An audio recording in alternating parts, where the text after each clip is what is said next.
What's up, folks? How's it going? This is Watch. Hope you guys are all doing well. The Apple Watch Series 5 has been available now for several weeks. We got it at launch date, and I've been using it pretty much non-stop every single day. We're going to talk about the goods, the bads, the stuff that you should know about the Series 5. We'll also be testing out the new Active 2 Galaxy Watch from Samsung. I've been using both of these two things pretty much every single day for the past few weeks, tracking my activity levels, fitness related stuff, as well as just general every day-to-day smartwatch type of use. So let's see how these two compare against each other and see which one is best. Now, the core design of the Apple Watch hasn't really changed much even to this fifth iteration, and coming from the Series 4, it's pretty much identical in every way. It's still a rectangular design with soft rounded off corners, has the digital crown interface. Now, on the other hand, Samsung has flip-flopped and changed designs from watch to watch over the years.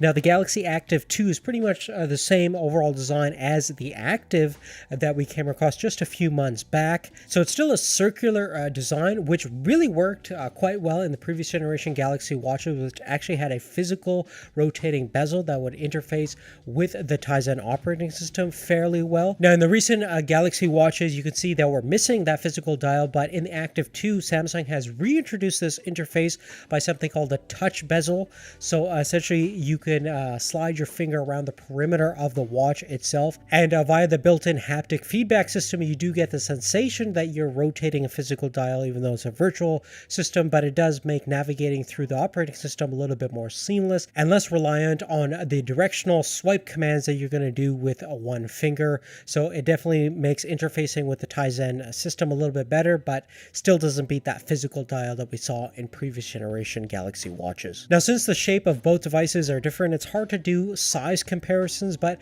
in terms of a footprint perspective, they're both pretty similar. We have the 44mm versions of both watches. Now, in terms of weight difference, the Active 2 is slightly lighter at 42 grams with just the watch itself, no straps, versus you're looking about 47.8 grams on the Apple Watch Series 5. The actual thickness of both devices is also very similar. They're both 10 millimeters, but the Apple Watch is 0.2 millimeters thinner, if that makes a big difference. In terms of ruggedness and durability, both have scratch-resistant glass at the front and back of the device.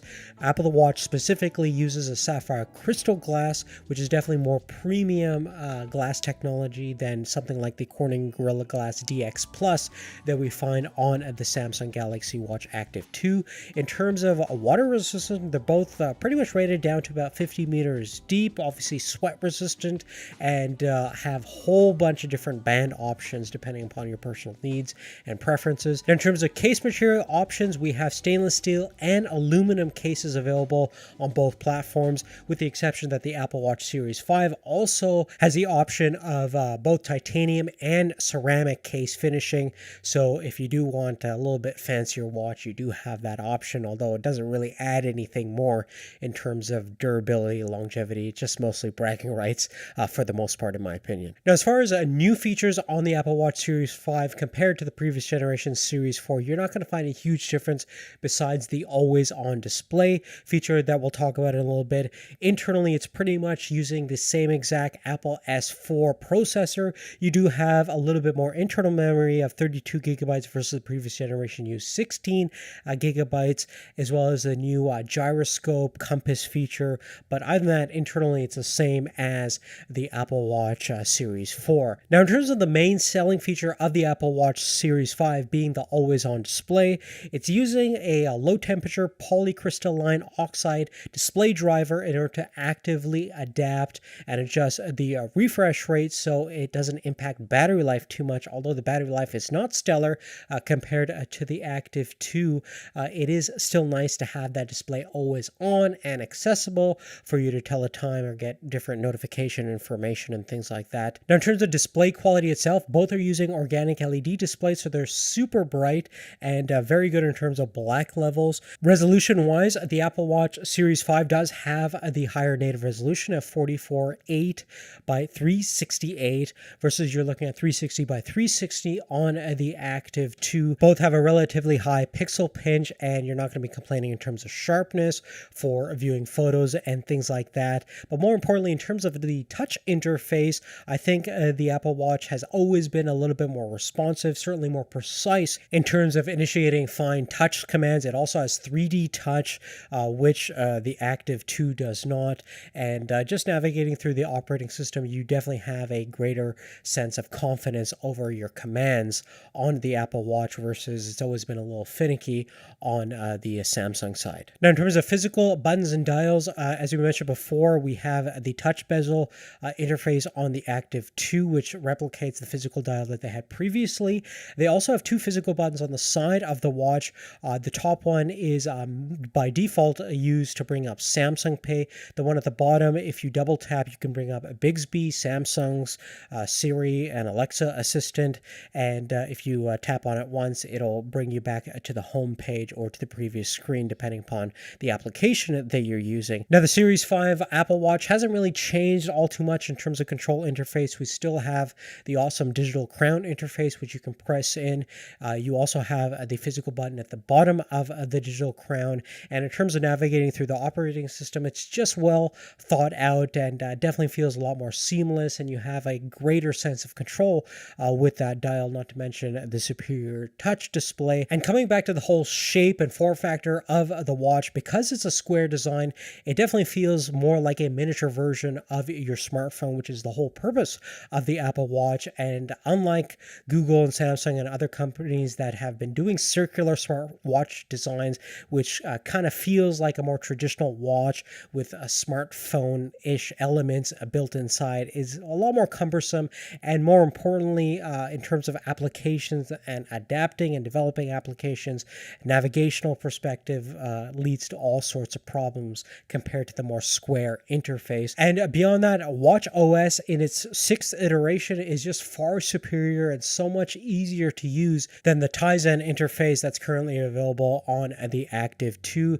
At this stage of the game, from a software and hardware perspective, Apple is definitely leaps and bounds ahead of Samsung as well as Google in terms of the smartwatch game. Now, in terms of the price point, the Samsung Galaxy Watch Active 2 has always been a little bit more aggressively priced. We're looking at about $130 difference on both the 40 and 44 millimeter versions compared to the baseline configuration on the Apple Watch Series 5. We'll throw up this chart over here that'll give you the pricing for the cellular versions as well as the standard Wi-Fi, GPS, Bluetooth versions as well. Now, if you remember last year, the Series 4 introduced the whole ECG, EKG reading capabilities with the digital crown interface, and obviously we have that on the Series 5 Apple Watch, and I can actually test it now in Canada, which is nice, via the Health app on the iPhone side.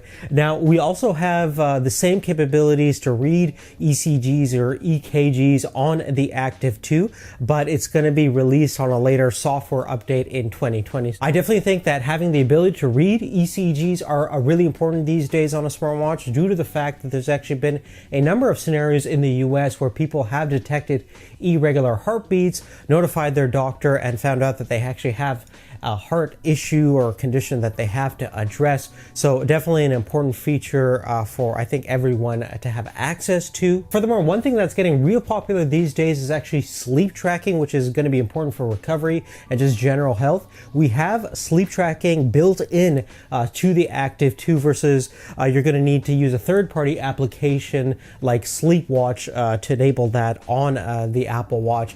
For whatever reason, Apple does not have a sleep tracking ability built in to the Watch OS at this point in the game. I'm sure they're going to have it later, but it's definitely another important feature to have. One caveat of sleep tracking is the fact that you do have to have these huge things on your wrist, which is definitely not too comfortable based on my experience. Now, probably one of the biggest reasons why I use a smartwatch specifically is for fitness and activity tracking. Obviously, both will track steps and calories and things like that in terms of what you burn. But in terms of what I do specifically, which is a ton of indoor and outdoor cardio, a decent amount of barbell strength training, resistance style work throughout the week, and both will do a good job in terms of tracking those different styles of fitness activities. One thing that I have found is in terms of the calorie burning measurements, the Apple Watch has always been a little bit too generous and liberal in terms of giving you more calories burned than in actual real life. For example, I did an hours of a stair climbing session, and in the exact same scenario with the same exact heart rate, I burned around 800 calories using the Apple Watch, and the Active 2 indicated around 600 calories. I've done that same session for a number of years, and based on the duration and intensity, I know I'm burning around 600 calories based on my weight specifically right now. So the Apple Watch is definitely lying to you in terms of giving you more calories burned in order to make you feel better about yourself. So just be careful of that. In terms of app integration for third-party applications, I use MyFitnessPal a lot to track my calories and macronutrient content, and just the app integration is so much better thought out. It's a lot more useful on the Apple Watch. Now, with that being said, there is a big downside to the Apple Watch, and certainly its biggest trade-off is battery life. Now, with the LTPO display that actively changes the refresh rate in order to maximize battery life, and we do have a slightly larger battery than the Series 4. We're looking at about 296 milliamp hours, although it's only like 1.4% larger than the Series 4, which isn't going to give you too much more. And the Active 2 definitely has the larger battery capacity at 340 milliamp hours. Now, based on a couple of weeks of usage and a whole bunch of different scenarios, the variability on the Apple Watch in terms of a full charge lasted anywhere between 10 to 12 hours in my experience, and there's actually been a couple of days where I couldn't get the full day's use out of it, which was a huge bummer, and I had to go into reserve power mode, versus you can easily get a full day and even 2 days on the Active 2. On average, I varied between 18 to 25 hours on my usage profile with the Galaxy Watch Active 2. So in terms of battery life, definitely the Samsung is ahead, and even if you have the always on feature enabled on the Samsung, it's a lot more efficient in terms of its battery life, and since it does have the slightly larger battery, more importantly, you're going to get that better battery performance. And that's definitely a big bummer on this thing. It's pretty much going to have to be charged every single night, and if you're using it vigorously on a couple of different long duration sessions, you might struggle to even get throughout the day. So probably its biggest weakness thus far right now. But besides that, guys, that's really it. If you have any specific questions, let me know. We're going to have a couple of different smartwatch videos coming out in the next few weeks, so definitely make sure you stay tuned for the channel for the best smartwatches that are currently available right now. And if you like this video, please give us a thumbs up. Check out the description for more details, and we'll see you real soon in the next video. Take care.